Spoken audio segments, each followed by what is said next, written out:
Praise Lord, hallelujah. Okay, सो प्रभु का बहुत धन्यवाद हो। परमेश्वर का कलाम कहता है, परमेश्वर का वचन कहता है, जब दाऊद अपने पापों को पश्चाताप किया, जब दाऊद अपने गुनाहों को उसने कबूल किया, तो बाइबल कहती है अब वह एक बार आवाज लगाता है, बाइबल बताती है वो 2 बार सुनता है, परमेश्वर बता मैं क्या करूं, परमेश्वर बता मैं क्या करूं, तेरी आज्ञा क्या है। यस, ऐसे आपको बनना है, ऐसे आपको तैयार होना है, ऐसे आपको कहना है। एक इशारा, अरे मैं आज आपसे कहना चाहता हूं, आपको ऐसा मसीह बनना है, ऐसी आत्मिकता में बढ़ना है, ऐसी आत्मिकता में बढ़ जाओ। पास्टर अगर सेवक एक बार वो बातों की इशारा करे, आपको समझ जाने की जरूरत है। परमेश्वर का वचन के द्वारा जो आपको एक इशारा हो, आप समझ जाओ कि परमेश्वर मुझसे क्या कहना चाहता है। बताने के ऊपर डिपेंड ना रहे। यस, मेरे लाइफ में मैंने कई बार ऐसा काम किया है। अगर पास्टर मुझे खाली एक बार नजर मुझे देख लेते, मुझे क्या करना है, वहां पर मुझे समझ आ जाता था कि मुझे रिलैक्स होना है, मुझे गंभीरता में होना है, मुझे प्रार्थना में जुड़ना है, मुझे उसके लिए उसके साथ में प्रार्थना करना है। यस, इशारा बहुत इशारा, ऐसे आत्मिकता बनो कि एक बार बोलने से समझ जाने की जरूरत है। शैतान कभी भी आपके मन के ऊपर प्रहार नहीं कर सकता, कभी भी वो आपके ऊपर अधिकार नहीं ला सकता। यस, ऐसा आपको बनने की जरूरत है। और दाऊद अब यहां पर कहता है, परमेश्वर ने एक बार पुकारा और 2 बार मैंने सुना कि सामर्थ परमेश्वर का है। यस, और लिखा, और हे प्रभु करुणा भी तेरी है, क्योंकि तू एक जन को उसके काम के अनुसार फल देगा। एक जन को सुनेंगे, एक जन को परमेश्वर कह रहा है कि मैं उसको एक जन को उसके काम के अनुसार उसका फल देने वाला हूं। Hallelujah, praise the Lord. एक लोगों को उसके काम के अनुसार फल देगा, वो हमारा प्रभु है। दाऊद अब समझ गया है, उसे पता चल गया है, मैंने जो गुनाह किया है, मैंने जो गलतियां की है, मैंने जो ये पाप किया है, अब मैं उसे सुनता हूं। और वो आपसे आज कहना चाहता है, ऐ लोगों, ऐ विश्वासियों, सुनो, ये परमेश्वर की सामर्थ है, ये परमेश्वर का शब्द है जो तुमसे कहना चाहता है, तुमको बताना चाहता है।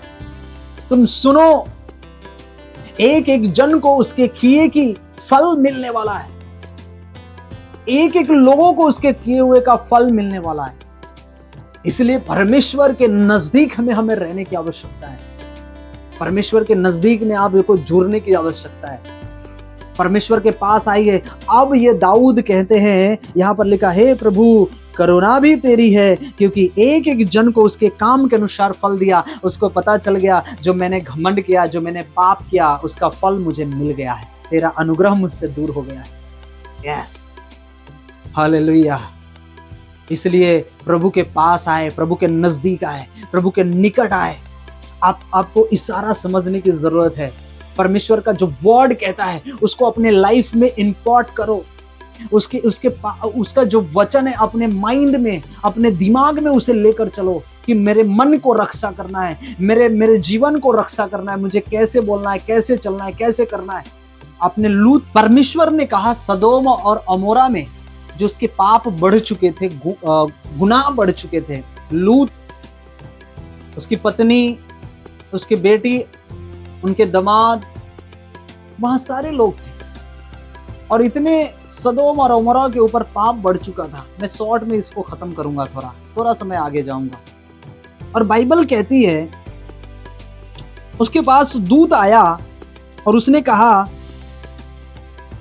17 में जब आप पढ़ेंगे 19 के 17 में लिखा, और ऐसा हुआ कि जब उन्होंने उसको बाहर निकाला तब कहा, अपना प्राण लेकर भाग जा और पीछे की ओर न ताकना और तराई भर में न ठहरना, उस पहाड़ पर भाग जाना, नहीं तो तू भी भस्म हो जाएगा। यस, लूत से कहा। लूत की पत्नी भी थी वहां पर।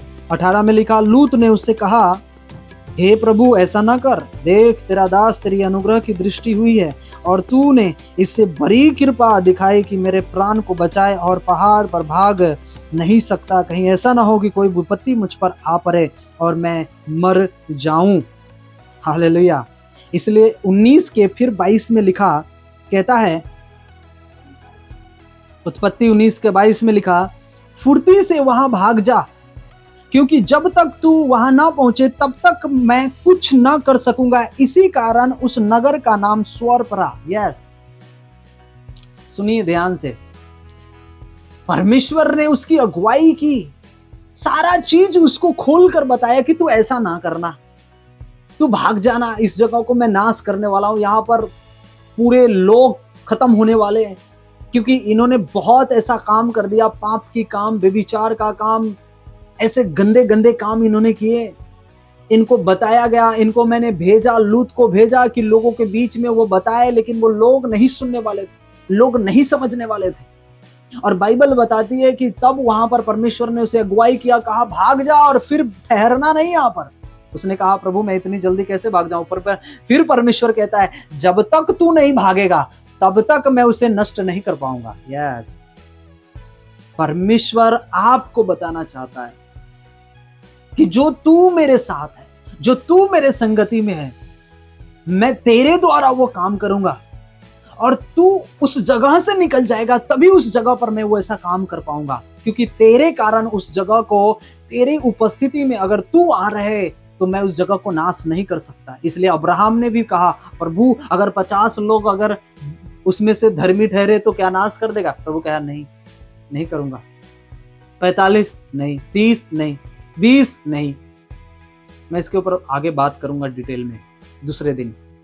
नहीं, तो परमेश्वर वहां पर बता रहा है कि तू लूत यहां से निकल जा, तब मैं इस जगह को वो करूंगा। और उसके साथ में पत्नी भी थी।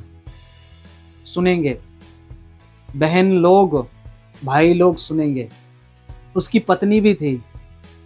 लूत को बताया, लूत को समझ में आया, लेकिन लूत की पत्नी को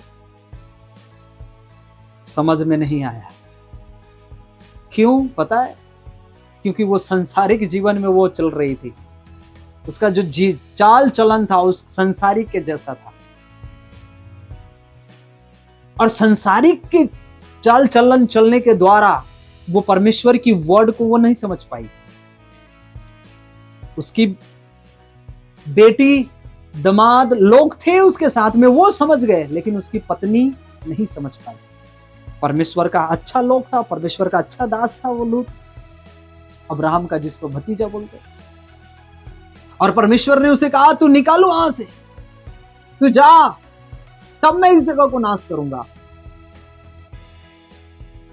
लेकिन बाइबल कहती है, यहां पर लिखा 23 में, लूत के स्वर के निकट पहुंचते ही सूर्य पृथ्वी पर उदय हुआ।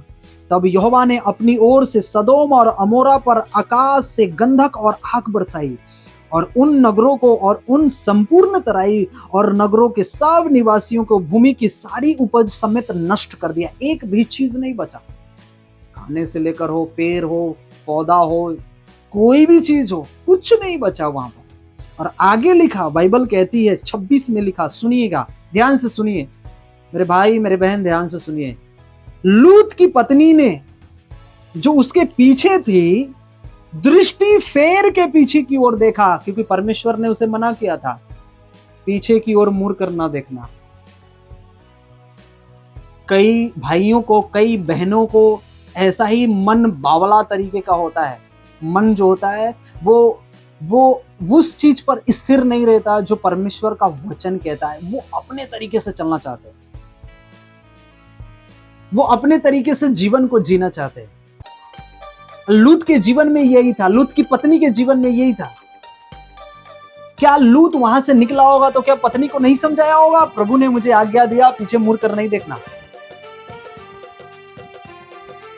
मेरे भाई मेरे बहन, समझिए इस बात को, परमेश्वर ने उसे आज्ञा दिया था पीछे मुड़कर नहीं देखना, कि जो आग और गंधक मैं उस पर बरसाने वाला हूं वो नाश हो जाएंगे सब, क्योंकि उसने बहुत हमारी दृष्टि में पाप किया है, बहुत पाप किया है। इतना समझाने के बाद, बार बार समझाने के बाद भी उसने नहीं माना। और यहां तक कि जो मैंने अपने लोगों को भेजा, अपने दूत को वहां पर भेजा, उन जगह में, उन एरिया में, उसके ऊपर भी उन लोगों ने गलत काम करने की योजनाएं ठानी। और बाइबल कहती है वहां पर लूत को, उसके पत्नी को बताया गया, उसकी बेटी और दामाद को बताया गया, वो सब समझ गए। लेकिन उनकी पत्नी जो थी, क्या उसको क्या बोलेंगे? हाँ, क्या बोलेंगे उसको? ना समझ वाला काम किया उन्होंने। हाँ, प्रभु की दासी थी वो, प्रभु के लोग थे वो। हाँ, उसकी अगुवाई के द्वारा चलने वाले ही थे। इसलिए मैंने शुरू में कहा था कि जब आप अंधेर करने वाली बातों पर मन लगाओगे, परमेश्वर के शब्द को आप नहीं सुन पाओगे, और फिर आपका लाइफ ट्रबल दुख से भरा हुआ, चिंताओं से भरा हुआ, परेशानी से भरा हुआ रहेगा। आप कभी भी नहीं समझ पाओगे कि परमेश्वर मुझसे क्या कहना चाहता है, परमेश्वर का शब्द मुझ पर क्या प्रकट करना चाहता है। संसार की बातों को कम करो अपने लाइफ में। लूत की पत्नी वो देखना चाहती थी जो परमेश्वर करना चाहता है। अरे जो परमेश्वर ने कहा है उसकी बातों पर ध्यान दो ना, कि तुम पवित्रताई में चलो, तुम वचनों पर चलो, तुम प्रार्थनाओं में रहो, तुम जाना तो पीछे मुड़ कर ना देखना।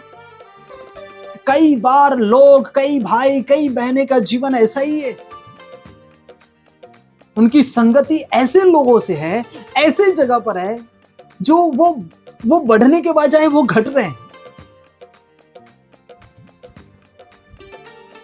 और उनका जीवन स्पिरिचुअल होने के द्वारा होना चाहिए, तो वो शारीरिक जीवन हो रहा है।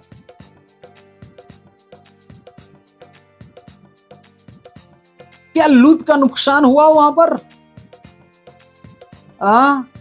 लूत का नुकसान हुआ। उसकी पत्नी को बताया गया, पीछे ना दूर मुड़ना।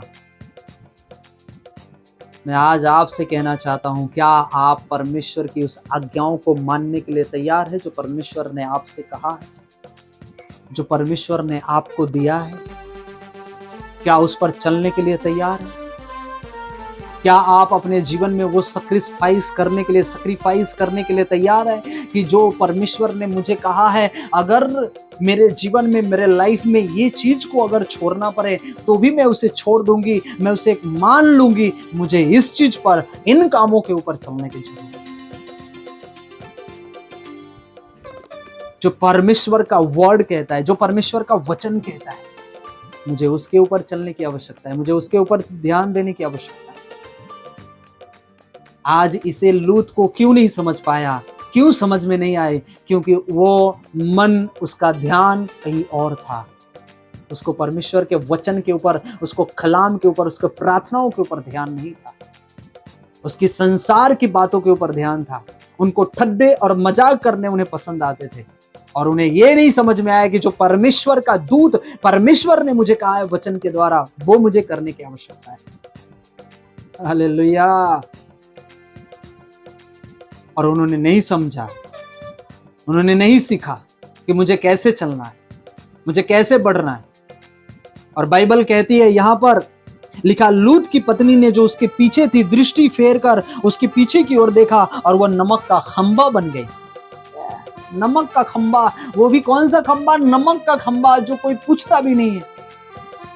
वो वेस्ट में अगर ऐसे भी पड़ा रहे तो कोई उसे पूछने वाला नहीं।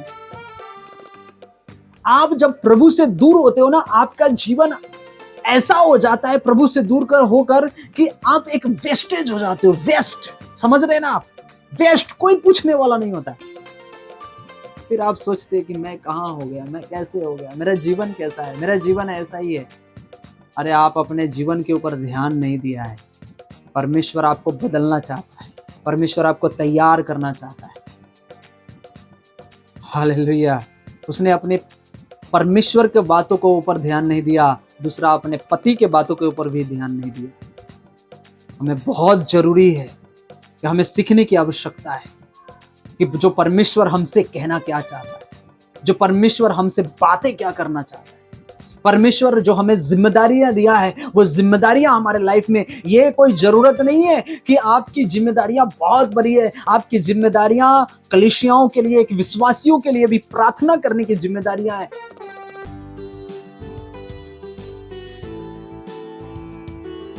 क्या लूत की पत्नी के जैसा आपके जीवन में वो परिणाम हो? नहीं, परमेश्वर ऐसा नहीं चाहता, क्योंकि वो चीज होने से पहले परमेश्वर ने अगुवाई किया था। इसलिए परमेश्वर आज हमें और आपको भी संभालना चाहता है। वो बताना चाहता है कि तू अपने मन की रक्षा कर। अगर लूत की पत्नी अपने मन की रक्षा की होती, अपने नेत्र की रक्षा की होती, उसके आंखों के ऊपर कंट्रोल नहीं था। कंट्रोल था क्या? नहीं था। उसके मन के ऊपर कंट्रोल था? नहीं था। उसके बोलने के ऊपर कंट्रोल था? नहीं था। वो इतना बोला, इतना समझाया, फिर भी उसे समझ में नहीं आया। हेलो, समझ रहे आप? मेरे भाई, मेरे बहन, कैसी भी परिस्थितियां आ जाए, अपने मन को कंट्रोल में रखना। कैसी भी परिस्थितियां आ जाए, अपने मुख को कंट्रोल में रखना, नहीं तो शैतान गिरा देगा आपको। आप वेस्ट हो जाओगे। आप अपने लाइफ के जिम्मेदार आप खुद होगे। ये ना कि आपके घर वाले, आपके लोग, आपके पड़ोसी, या तो आपको कोई लोग सताने वाले हैं ये होंगे। अरे सताने वाले लोग बहुत आएंगे, जाएंगे भी, उसका कोई फर्क नहीं पड़ता है। समझ रहे आप? आएंगे भी और जाएंगे। उसकी वजह से अपने जुबान को खराब ना करना। कोई आपको इरिटेट कर रहा है, कोई आपको फ्रस्ट्रेशन दे रहा है, कोई आपको गुस्सा दिला रहा है, इसका मतलब ये नहीं कि अंधेर करने वाली बातें अपने जुबान से निकाल दो। वो आंखों से देखना स्टार्ट करो जो हमें देखने की आवश्यकता नहीं है। अपने मन में वो विचार लाने लगो जो हमें विचार लाने की जरूरत नहीं है। आप अपने आप में परफेक्ट बनो। आपको बोलना क्या है? क्या आप पाप से भरी हुई बातें बोलते हो? इसलिए प्रभु ने क्या कहा? अपने मुख की वाणी से जो तू आवाज निकालता है वह तुम्हारे जीवन को अशुद्ध ठहरा देता है। तुम्हारा खाना अशुद्ध नहीं होता। अगर तूने हाथ धोकर अगर एक टाइम नहीं खाया है तो तू अशुद्ध नहीं होगा। लेकिन तेरे मुख से जो आवाज निकलती है, तेरे मुख से जो बातें निकलती है, जो तू सोचता है गलत, वो तुम्हें अशुद्ध ठहराता है। अपने जुबान पर, इसलिए 18-21 नीति वचन में लिखा कि जीव के वश में मृत्यु और जीवन दोनों होते हैं। जीव को वश में रखना, जीव को अपने कंट्रोल में रखना। उन